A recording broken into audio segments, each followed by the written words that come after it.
Hey, Rob and Jason. I was really looking forward to us recording our finale, our season finale, mostly because I just want to be done with you guys, to be honest. Well, that makes sense. Yeah, mutual. I just have to say, like I imagine for many of our listeners, the events of the last 10 days or however long it's been, in terms of George Floyd, his murder by the police in Minneapolis, the protests that have erupted, it's just difficult not to at least take a moment to talk about it. I'd be curious to know how you guys are feeling and yeah, any thoughts that you have about it. Sure. This is a moment in American history that feels as significant as any that I've experienced. And I do think it's worth pausing for a second at least to at least express some solidarity. Yeah, of course, it's always a little shocking, a little jarring. I am not in a place where there's, militarized police and National Guards going through town. But I still see that, images, and I have friends who live in cities. And it must be really weird. It's really surreal.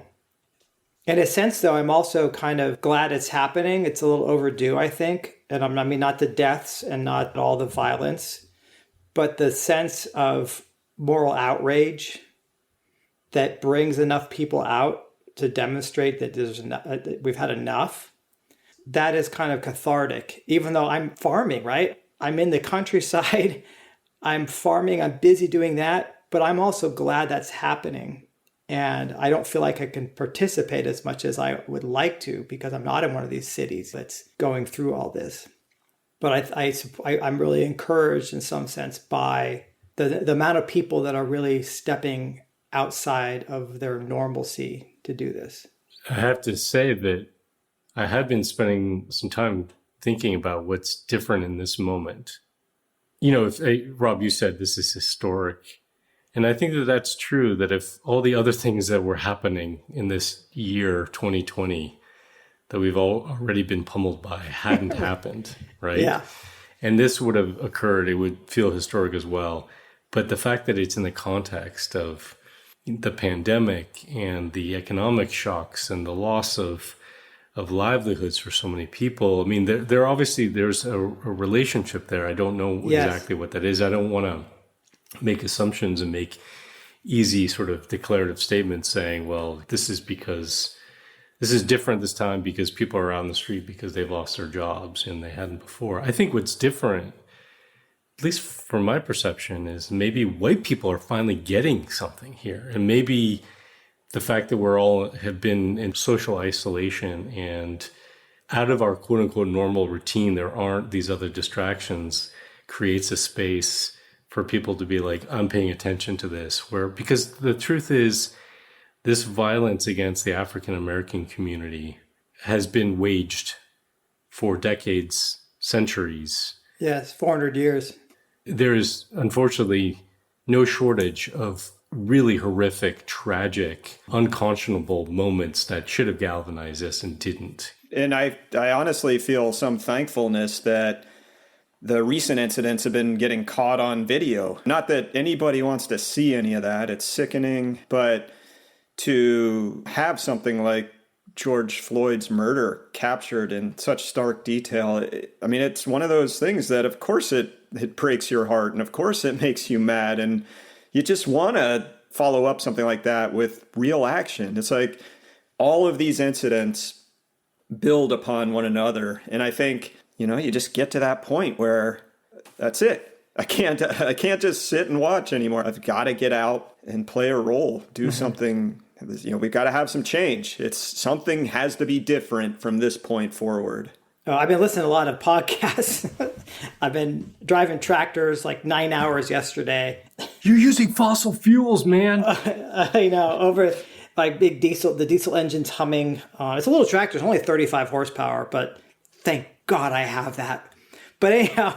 Yeah, 35 horses are quite a bit stronger than you are last time I checked. Yes. Anyway. I'd like to see you behind 35 actual horses, right. trying to plow a field or whatever. I'm just sipping dead algae and just chugging along, tilling and Listening to your podcast. listening. It's like I'm trying to defend myself against the noise of the engine, actually. That's probably another horse worth of electricity just to deliver your podcast off the server farm. Yeah, exactly. I'm sure it is. Right.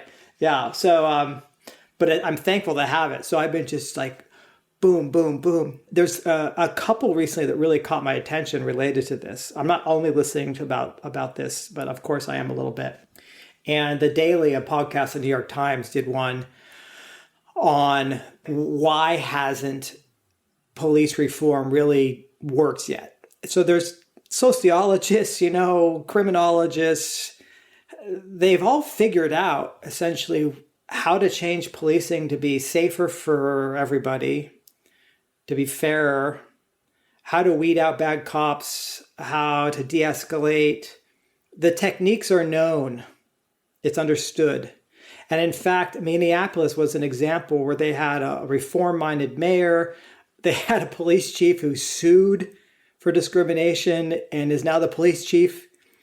And yet they haven't been able to enact these reforms. And so they went over like 6 reasons why the institution of police in America was just locked into this maladaptive behavior. And I was just thinking to myself, oh my gosh, this is so much like all these other systems we talk about in this late conservation phase, let's say, of the adaptive cycle, where it's so hard to change anything until it absolutely ends up in catastrophe.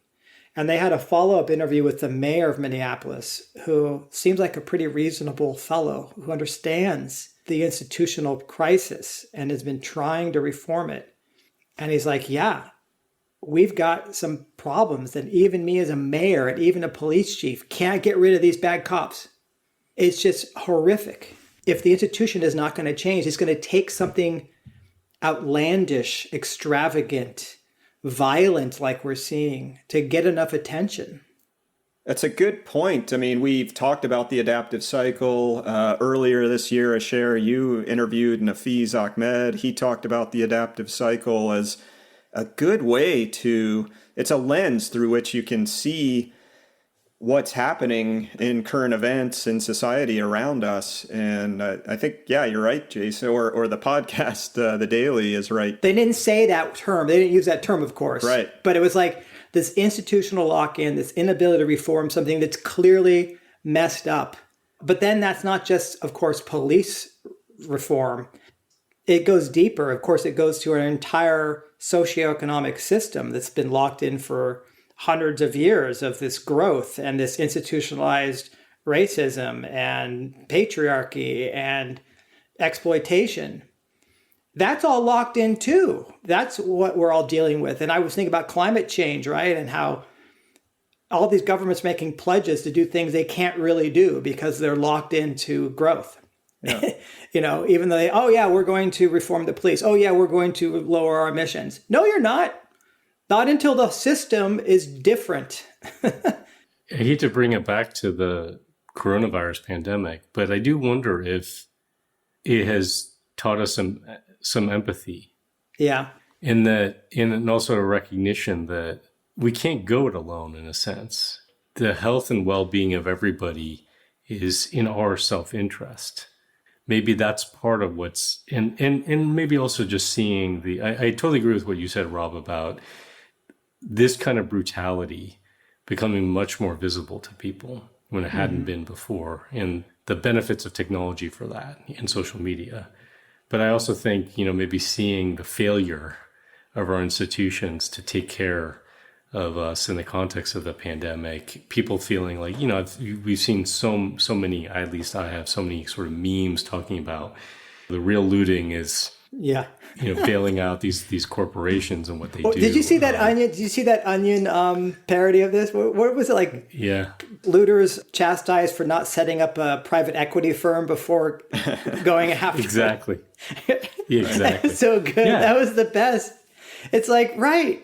So I think people seeing that and like, why does it take this? Why was it I'm making up a number here, the 10,427th incident like this? You know what I mean? Right. Not the first, second, or fifth, or eighth, or whatever to get us off our asses.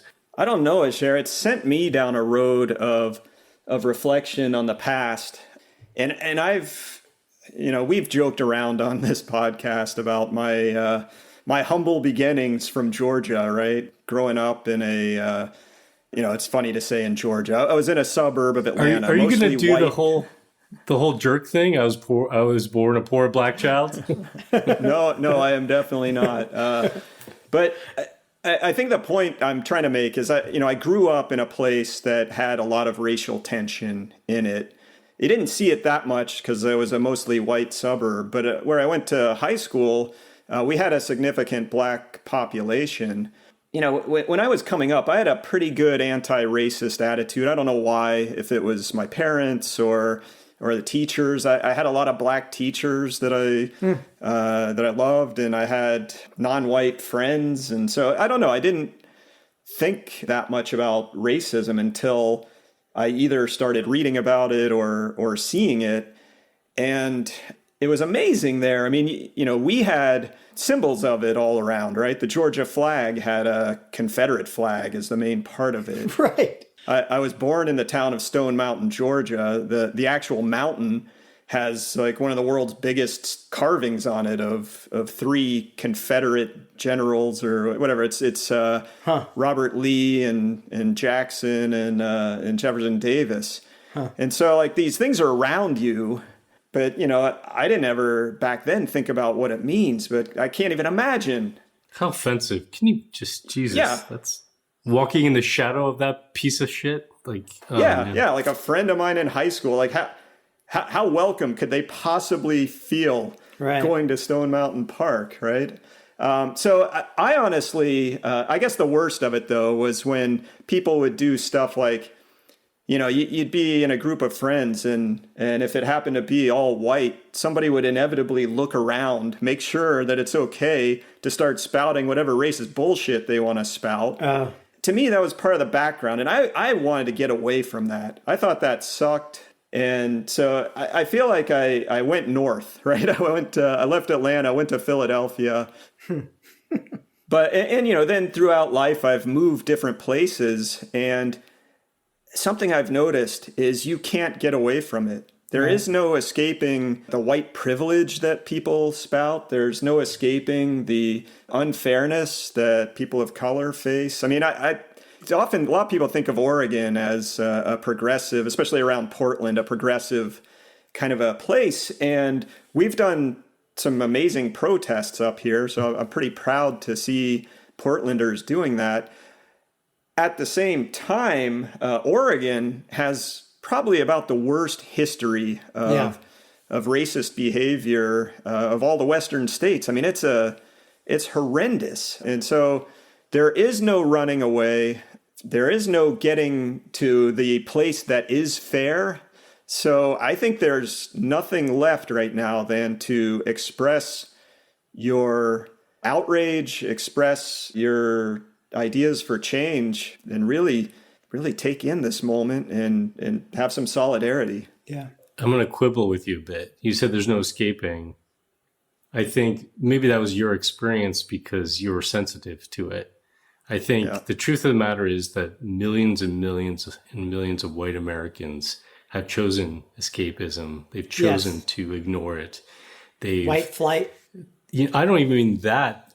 That's an active, and that's sort of an act of basically segregation. Yeah. I'm just talking about the complacency, and I'll include myself in that, where we've had the privilege of not having, frankly, to think about this or contend with it and deal with it. And I think we have to own that. And if there's outrage now, I think that outrage needs to be turned not just to the institution of the police. It's about the institutionalized racism, the structural racism that exists in every facet of our society. And so much of that, I think, for us who are white, comes back to recognizing our whiteness and what that means. Yes, it's about the experience of people of color, and particularly the experience of African Americans in this country with that unique history. I don't want to forget Native Americans and others who've been persecuted terribly in this country. But a lot of this comes back to the special privilege of whiteness that we've created and we've all benefited from in this country. And I think maybe in this moment, it will force us to recognize this is beyond saying, well, I'm not a racist. Look, I got black friends. I've never had a racist thought. I don't do this and that and whatever.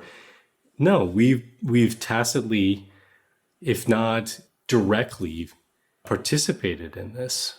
We at PCI have really struggled with this question. You know, we talk about 4 E's, the E4 crises, and that's energy, the environment, the economy, and equity. And we talk about the relationship between those 4 E's and how they come together. And each of those issues have their tensions, their points of crises that we identify that are kind of inherent within them, but it's also the interaction of them. And we try to help people understand that. But the equity piece of it is by far our weakest leg of the stool for us organizationally. And we're a white organization, and most of our audience is white. And I'm not mentioning this to pat ourselves on the back at all, but to just relate and experience. We've talked about how to build our own capacity and our knowledge and our strength in this area, coming from who we are and how to address that. And we wanted to start by recognizing what it means to be white. There's a really fantastic podcast series. There's a podcast called Scene on Radio, and that's SCENE, Scene on Radio.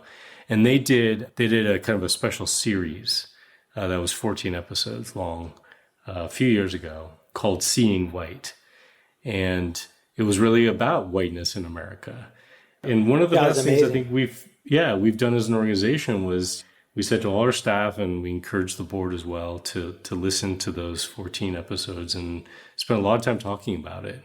And it's led directly, I think, to things like the book project that Richard Heinberg has been working on, looking at power dynamics, because I think a lot of this does come back to power. Yeah. In his case, it's power over nature and power over other people. And I one, would really recommend to our listeners, you never want to tell them to stop listening to you. And in our case, maybe you should stop listening to us. But people need a break. turn us off and go listen to that instead. Honestly, with an open heart and open ears. It's great that people are showing their solidarity. They're going out in the street and protesting. They're contacting their local government. They should be doing all of those things if you can do those things. And don't forget to vote, because a lot of this does come down to leadership. But I really hope that we all are checking our own privilege, if you are white, in trying to understand that. And it comes back to something that you guys had said earlier, that we talked about earlier. This is about giving up something in a sense. We're talking about the institutions that are, Jason, you brought this up, the institutions that are really resistant to change. And it's not just the police force. If we think about how the changes that we're going to have to make as a society around climate and these other issues, we have to be honest that there's something, so there's giving up of something in order to do that. And I would say we need to think about what we are giving up in terms of our privilege in order to ensure that everyone is treated equally, I don't know what that would give up is a thing. I sort of see this as like a win-win. Like, I don't want to live in the society like this. It's stressful. It's awful. And my wife is, she's wonderful. I love her so much. And she works in healthcare, and she works for these clinics that basically have to take people in to see them who are slipping through all the cracks, right? Because we have this just really screwed up healthcare system. And so there are people, for example, in this area who work in the agricultural industry and the food service industry who are so underpaid and underappreciated. And some of them might be poorly documented, or some of them might just be working in these high stress, low wage jobs. And they make too much money to qualify for the Oregon health plan or whatever it is, but not enough to really afford insurance. And so they come to her clinics. And so what are we giving up really by making sure people like this who fucking feed us aren't stressed out all the time about how paying simple bills like that. So Yeah. I'm sure there's some stuff we would have to give up, but but in many ways I see it as this like, are you kidding me? Why do we want to live in a society like this? I saw this, listen, I'm sorry, I'm on a rant now. There was this other podcast I listened to where it was stories of people who are African Americans and what their experience was like as a kid being like harassed by cops, or even working at a mall and having some mall cop, not let them into their work site through the back door. Just people on freaking power trips. Look, I think one of the things we can think about with privilege is, yeah, we can be outraged at these things, and we are not experiencing them ourselves. So understanding that if we're not going to experience it, then there's no way they should experience it. And look, I think this is a time for white people to not be silent, right? I mean, I think in some ways you're seeing that meme, silence is compliance. I can understand that. But even more important than speaking up is also knowing when to shut the hell up and when to listen. I mean, that's what I think this is a time. That's one of the things we have to give up is we got to quit sucking the air out of the room and listen to what's actually happening with people of color out there. So I don't know. I propose in that spirit that we shut the hell up. What do you guys think?